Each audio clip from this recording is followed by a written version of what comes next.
অনুরাগের ছোঁয়া আজকের পর্বের শুরুতেই ছিল টান টান উত্তেজনা। আদিত্য গুন্ডাদের মারতে থাকলে বাড়ির সবাই বারণ করে, কিন্তু এই গুন্ডাদের দেখেই সুদীপার মনে পড়ে যায় এরা তার বাবাকে হত্যাকারী সুন্দরের লোক। ক্রোধে উন্মত্ত সুদীপা তখন উল্টো আদিত্যকে মারতে উৎসাহিত করে। আদিত্য তাকে লাঠি তুলে দিলে সুদীপাই সেই লাঠি দিয়ে গুন্ডাদের আঘাত করে। গুন্ডারা পালিয়ে গেলে সুদীপা হাউমাউ করে কাঁদতে থাকে, বাবা বাবা বলে চিৎকার করে। বড়মা তাকে শান্ত করে ভেতরে নিয়ে যাওয়ার চেষ্টা করেন। এরপর বাইরে দেখা যায় আদিত্যকে বাঁচাতে তার দাদা অভ্র আসে এবং এক গুন্ডার ছুরিকাঘাত থেকে তাকে রক্ষা করে। আদিত্যর কৃতজ্ঞতা জানাতে হাত বাড়ালেও অভ্র কোনো কথা না বলে চলে যায়, যা প্রমাণ করে তার অভিমান এখনও কাটেনি। আদিত্য তখন পুলিশকে ফোন করে গুন্ডাদের নিয়ে যেতে বলে। বাড়ির ভেতরে সুধী আদিত্যর মা সুদীপাকে প্রবলভাবে অপমান করতে শুরু করেন। তিনি বলেন সুদীপা পরিবারের জন্য অমঙ্গল ডেকে আনছে এবং কেন সে স্বামীকে মারামারি করতে এগিয়ে দিল। তিনি অভিযোগ করেন সুদীপার জন্য আজ আদিত্যর কিছু হলে কি হতো। আদিত্য ফিরে এসে মাকে থামিয়ে দেয় এবং বলে তার দাদা একজন মিলিটারি ম্যান ছিল আর সে নিজে ন্যায়ের রক্ষক। বড়মা মনে মনে স্বস্তি পান এই ভেবে যে আদিত্য সুদীপার পাশে আছে। আদিত্য সুদীপাকে ওপরে যেতে বললে সুধী ক্ষোভ প্রকাশ করে বলেন সুদীপা এই বাড়িতে ক্রমাগত অশান্তি বাড়াচ্ছে। সুধী প্রতিজ্ঞা করেন এই বিপদ তিনি কোনোভাবেই মেনে নেবেন না।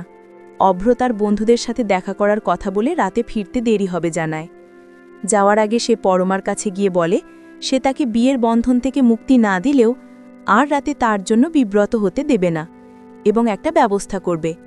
পরমা চুপ করে থাকে। অন্যদিকে পথে রূপা মাকে ডাকতে ডাকতে যাচ্ছিল। তাকে দেখে কুন্তলার চেনা চেনা লাগে এবং সে গাড়ি থেকে নেমে দেখতে যায়। রূপা না ফেরায় রাগে কুন্তলার মাথায় একটি ইট দিয়ে আঘাত করে। কুন্তলার মাথা ফেটে রক্ত বেরোয়। আহত কুন্তলাকে আদিত্যর বাবা এসে বাড়িতে নিয়ে আসেন। বাড়িতে কুন্তলাকে সন্ন্যাসিনীর পোশাকে দেখে সবাই অবাক হয়। আদিত্যর বাবা সবটা জানালে কুন্তলা বুদ্ধি করে বলে যে তার গার্হস্থ্য জীবনও আছে এবং সেই পোশাকেই বেরিয়েছিল। আহত কুন্তলার সেবা করতে এগিয়ে যায় সুদীপা। সুদীপার ডেটল দিয়ে ক্ষতস্থান মুছতে গেলে কুন্তলা চিৎকার করে ওঠে। আদিত্যর বাবা তখন সুদীপাকে অপমান করেন এবং সেবা করা থেকে বিরত থাকতে বলেন। আদিত্য এসেও সুদীপাকে তার ঘরে যেতে বলে। কুন্তলা মনে মনে বুঝতে পারে সুদীপার বর তাকে সবসময় সমর্থন করছে, তাই তাকে বাড়ি থেকে তাড়ানো কঠিন। সে তখন আদিত্যর বাবার সাথে চক্রান্ত শুরু করে। আদিত্যর বাবা কুন্তলার কাছে তার পরিবারকে বিপদ থেকে রক্ষার উপায় জানতে চাইলে কুন্তলা বলে কাঁটা দিয়ে কাঁটা তুলতে হবে। কুন্তলা নিশ্চিত হয় আদিত্যর বাবাকে ব্যবহার করে সে সুদীপাকে এই বাড়ি থেকে বের করে দিতে পারবে।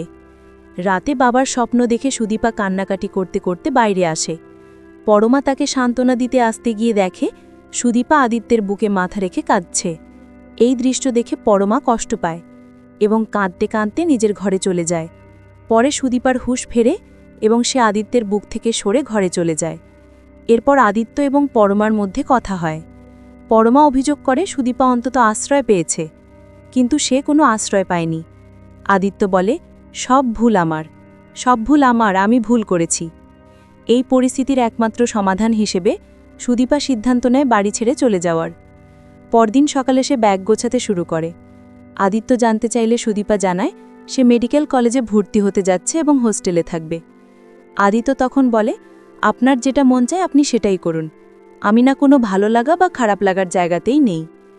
যাওয়ার আগে আদিত্য সরি বললে সুদীপা রেগে গিয়ে বলে প্রতিটি সরির একটা মূল্য আছে এবং সেদিকে দেখতে গেলে তার জন্যই এই পরিবারকে সমস্যা পোহাতে হচ্ছে, তাই তারও দুঃখিত হওয়া উচিত।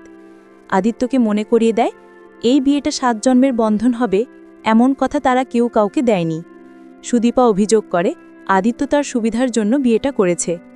আদিত্য রেগে গিয়ে পাল্টা অভিযোগ করে সুদীপা তাকে সিঁড়ি বানিয়ে তার সুবিধা মতো কাজ করেছে। সুদীপা তা স্বীকার করে, বলে এটা ছাড়া তার কোনো উপায় ছিল না। সে আদিত্যকে স্বার্থপর বলে এবং চিৎকার করে বলে আপনার সাথে থাকাটা কতটা দমবন্ধকর এটা আপনি বুঝবেন না। সুদীপা জানায় সে চলে যাবে। আদিত্য তখন বলে আপনার হোস্টেলে থাকাটা আমি ঠিক করব, আপনার নিরাপত্তার দায়িত্ব আমি নিয়েছি। এই বলে আদিত্য চলে যায়। সুদীপা চিৎকার করে বলে আমার দায়িত্ব কাউকে নিতে হবে না, আমি চলে যাব এখান থেকে। এই কথা বলে পর্বের সমাপ্তি ঘটে।